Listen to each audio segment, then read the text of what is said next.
Paris se prépare à accueillir les Jeux Olympiques et Paralympiques 2024. La compétition démarre dans un mois, 100 ans après les Jeux de 1924.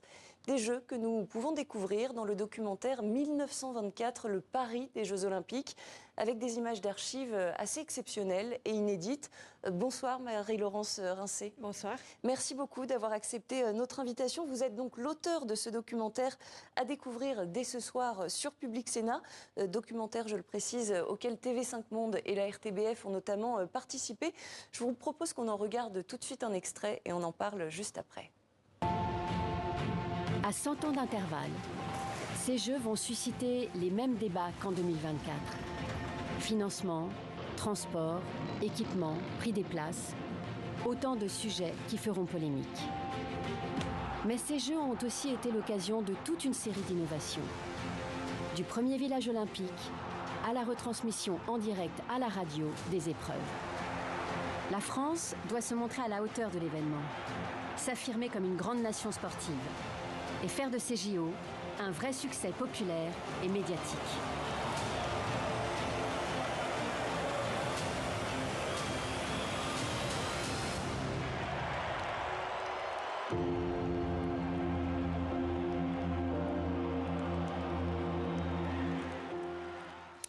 Marie-Laurence Rincé, on voit tout au long de ce documentaire, je le disais, des images d'archives assez exceptionnelles et surtout inédites. Comment s'est fait très concrètement le travail de collecte ? On a travaillé en fait avec Gaumont Pathé Archives, avec les équipes de Gaumont Pathé Archives, qui est coproducteur du film. Gaumont Pathé Archives, c'est un stock d'images énorme. Ils ont, je crois, à peu près 15 000 heures de rush dans leur réserve. Donc, ils nous ont fourni à peu près une cinquantaine d'heures. Et parmi ces 50 heures, avec la monteuse Marie Deschamps, on a fait un petit travail de fourmi pour sélectionner, pour choisir les meilleurs extraits, les meilleures images, celles qui nous semblaient aussi refléter le mieux ce Paris des Jeux Olympiques, mais ce Paris en général, puisque l'idée du film, c'est aussi de montrer à quoi ressemblait Paris dans les années 20. Et effectivement, c'est ça qui est très intéressant, c'est que effectivement, ce documentaire nous éclaire sur ce qu'était cette compétition sportive, mais aussi sur le Paris de 1924. Dans quel contexte concrètement s'inscrivaient ces Jeux Olympiques de 1924 ? Alors, quand les Jeux sont attribués à Paris, ils le sont en 1921. C'est vrai que c'est un pays qui est en pleine reconstruction. Il y a eu la Première Guerre mondiale avec beaucoup de destruction sur le sol français. Donc c'est un moment aussi où on ne peut pas dépenser trop d'argent. Le comité organisateur aimerait bien que la France se dote d'un grand stade, par exemple. Mais Paris et l'État ne vont pas pouvoir fournir l'argent nécessaire pour la construction de ce grand stade. Donc en fait, Pierre de Coubertin voulait organiser des grands Jeux olympiques. Ils l'ont sans doute été. Mais il a fallu quand même revoir à la baisse certaines prétentions du comité organisateur. Et on voit donc dans ce film notamment des Parisiens qui se baignent dans la Seine, des Parisiens qui font aussi de la trottinette. C'est vrai que ça nous rappelle finalement beaucoup le Paris d'aujourd'hui. Alors peut-être pas pour la Seine, mais en tout cas pour la trottinette. C'est vrai qu'il y a beaucoup d'images qui reflètent ce qu'est Paris aujourd'hui. Cette trottinette que vous évoquez, enfin moi je sais que quand j'ai commencé à visionner les images de Gaumont Pathé, c'est une des premières images qui m'a amusée. Je me suis dit c'est incroyable. Oui, elle est vraiment très proche de celle qu'on voit circuler à Paris aujourd'hui. C'est vrai que les moyens de locomotion, tout ce qu'on a pu trouver sur ces moyens sont assez marrants. On vous le disiez, on nageait dans la Seine, mais on faisait aussi il y avait une sorte de pédalo sur la Seine, une nautilette. On pouvait circuler comme ça sur la Seine. Il y a aussi des sports, il y a quasiment l'ancêtre du roller, l'ancêtre du scooter avec la scootamota. Et c'est vrai que c'est assez amusant de voir comment on pouvait se déplacer à Paris et finalement, il y avait sans doute beaucoup moins de circulation qu'aujourd'hui, mais il y avait certains moyens de locomotion qui nous rappellent les moyens qu'on utilise et qui vont peut-être donner des idées aux Parisiens. En tout cas, 100 ans séparent ces Jeux de 1924 et de 2024. On retrouve effectivement des problématiques extrêmement similaires entre les deux époques et c'est troublant. Et je vous propose à ce sujet qu'on découvre un nouvel extrait de votre documentaire. La question de l'hébergement est cruciale. Avec ses 3 millions d'habitants, contre à peine 2 millions aujourd'hui, Paris connaît une grave crise du logement. Comment la capitale, qui manque déjà de place pour ses habitants, va-t-elle pouvoir accueillir les dizaines de milliers de touristes attendus pour les Jeux ? certains hôteliers peu scrupuleux ont trouvé la solution en expulsant leurs locataires. Ils en profitent au passage pour augmenter leurs tarifs. Pour éviter cette spéculation, on crée un nouvel office en charge du logement. Cet organisme s'occupe de mettre en relation les particuliers qui veulent louer une chambre chez eux et les voyageurs étrangers. Voilà, cet office, c'est un peu l'ancêtre d'Airbnb. Un petit peu, ouais. Et là, on retrouve aussi deux éléments qu'on retrouve encore aujourd'hui, c'est-à-dire ces hôteliers qui n'hésitent pas à mettre à la porte. Souvent, c'était des étudiants qui louaient des meublés au mois ou à l'année, à les mettre à la porte pour pouvoir louer à des touristes et louer plus cher, évidemment. Et puis, c'est vrai qu'il y a eu la création de cet organisme qui nous rappelle fortement Airbnb, qui permettait d'éviter cette spéculation. Et de mettre en relation les étrangers et les Parisiens. En tout cas, Paris avait déjà accueilli 24 ans plus tôt, en 1900, des Jeux Olympiques. Pourquoi est-ce qu'on en entend beaucoup moins parler de ces Jeux ? Alors, ces Jeux qui avaient eu lieu en 1900 s'étaient déroulés en même temps que l'exposition universelle. Et c'est vrai que l'exposition universelle avait vraiment éclipsé les Jeux Olympiques. Ils s'appelaient d'ailleurs pas Jeux Olympiques à l'époque, mais Concours internationaux d'exercice physique et de sport. Pierre de Coubertin n'était pas très satisfait de cette édition. Et c'est aussi pour ça qu'il a souhaité que Paris, 24 ans plus tard, organise les Jeux. En plus, c'était pile 30 ans après le renouveau des Jeux, voulu également par Pierre de Coubertin. Et c'était un anniversaire qu'on a fêté en 1924. On a fêté les 30 ans des Jeux modernes. Et donc ces Jeux de 1924, si je comprends bien, c'était un petit peu peut-être une revanche sur l'histoire ? Absolument. Je pense à l'époque, il y avait Los Angeles, autre point commun en compétition avec Paris, autre point commun avec ceux de 2024.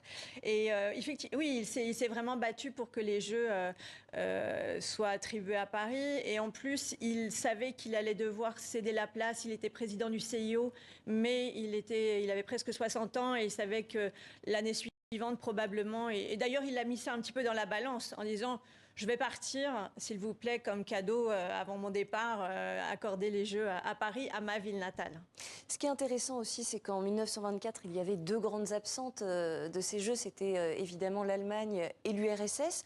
En 2024, on a quasiment le même schéma, c'est-à-dire que les athlètes russes peuvent participer, mais sous bannière neutre. Finalement, au fil des années, des siècles même, on se rend compte que les grandes questions géopolitiques internationales continuent de s'inviter dans les Jeux Olympiques. Oui, à l'époque. Alors, en 1920, il y a eu des Jeux à Anvers en 1920 où ceux qu'on avait considérés comme les battus de la Première Guerre mondiale n'étaient pas là. Et en 1924, on a réintégré certains pays, mais pas l'Allemagne.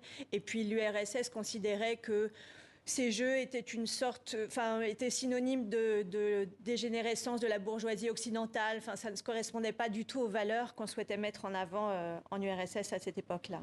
Et vous racontez quelque chose d'assez sidérant, hein. Vous dites que le 9 juillet 1924, un journal, Le Miroir des Sports, a publié donc des dessins qui, évidemment, feraient scandale aujourd'hui. Une pleine page pour, dites-vous, détailler les 4 races représentées aux Jeux Olympiques. Oui, et en plus, le journal des sports le Miroir des Sports souligne au passage que la race blanche, les blancs, la suprématie des blancs ne sera pas inquiétée pendant ces Jeux. C'est vrai que quand on regarde ça, d'ailleurs n'a pas été le cas puisqu'un jeune afro-américain a remporté la médaille d'or en saut en longueur, et le même journal, Le Miroir des Sports, a titré Le nègre américain. Alors, et c'était pas le seul journal à utiliser ce terme de nègre, mais c'est évident qu'avec notre regard du 21e siècle, ça nous paraît totalement choquant, et ça l'est. Mais on est dans une autre époque, un autre contexte, et c'est ça qui m'intéressait aussi, c'était de montrer dans quelle France on était, une France où l'empire colonial était quand même très très important, et où on considérait effectivement que les Blancs étaient la race supérieure. Enfin, c'est vraiment comme ça qu'on présentait les choses à l'époque. Alors depuis, il y a heureusement eu de nombreuses évolutions, et notamment sur la place des femmes dans les Jeux Olympiques. Elles étaient vraiment très très peu représentées en 1924.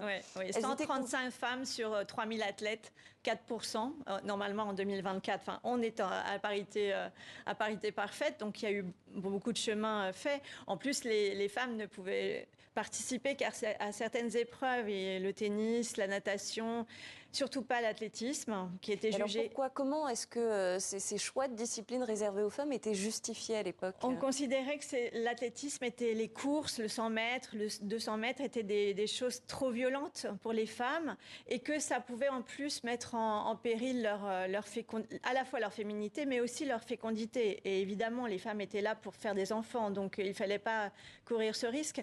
Et il y a une femme donc, qui a vraiment lutté pour qu'elles aient toute leur place dans ces épreuves d'athlétisme. C'est Alice Mia dont on parle et qui va tenir tête. Ça va être le bras de fer avec Pierre de Coubertin puisqu'elle va organiser des Olympiades féminines avec 70 athlètes venus concourir dans des épreuves d'athlétisme.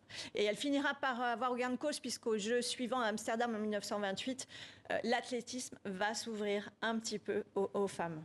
Et Dieu merci, aujourd'hui, les femmes peuvent pratiquer absolument toutes les disciplines sportives qu'elles souhaitent.